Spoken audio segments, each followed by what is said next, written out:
এই নাও। নারকেল? হ্যাঁ গো, বাণিজ্যদের উঁচু নারকেল গাছটাতে কেউ তো উঠতে পারে না। আজ আমি উঠে নারকেল পেড়ে দিয়েছি বলে আমাকে একটা দিয়েছে। ও গগন, এভাবে যে আর চলে না বাছা। কি করবো পিসি, আমাদের তো জমি জমাও নেই। আমারও আর খাটাখাটনির শক্তি নেই বাছা। হ্যাঁ পিসি, আমি কালই আবার কাজের সন্ধানে বেরোবো, যদি কেউ কাজ দেয়। বেলুন কিসের দড়ি? আগে আমি উঠবো তো।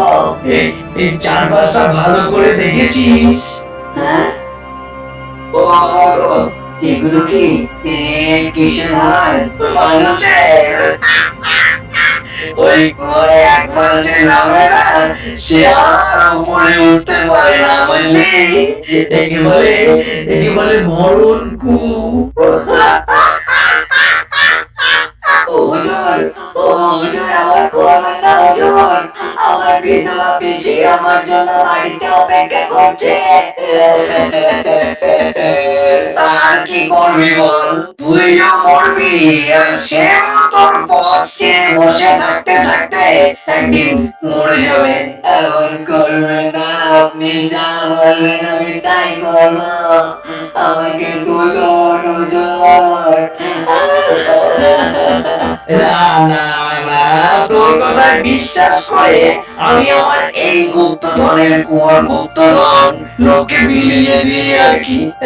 চলে যাবে না হুজুর, হুজুর শুনুন।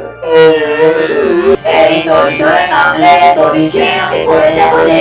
আরে কি মুশকিল। আরে বলছি তো পড়বি না, এই দড়ি অসম্ভব শক্ত। না না হুজুর, আমার ভয় করছে। আরে কত মানুষ এই দড়ি ধরে নিচে নেমেছে, আমি বুঝতে পারছি না। আমি আপনি একবার ওই বালতিতে বসে ঝুলে দেখিয়ে দিন, তারপরে আমি নামতে পারবো। ও আচ্ছা আচ্ছা, বেশ বেশ বেশ, আমি দেখাচ্ছি। আরে সব বলবো, এখন তো চলো, খুব খিদে পেয়েছে গো, খেতে দেবে চলো। চল চল চল, আমাদের দুঃখের দিন এবার ঘুরছিল, কি বল বাবা? হ্যাঁ গো হ্যাঁ।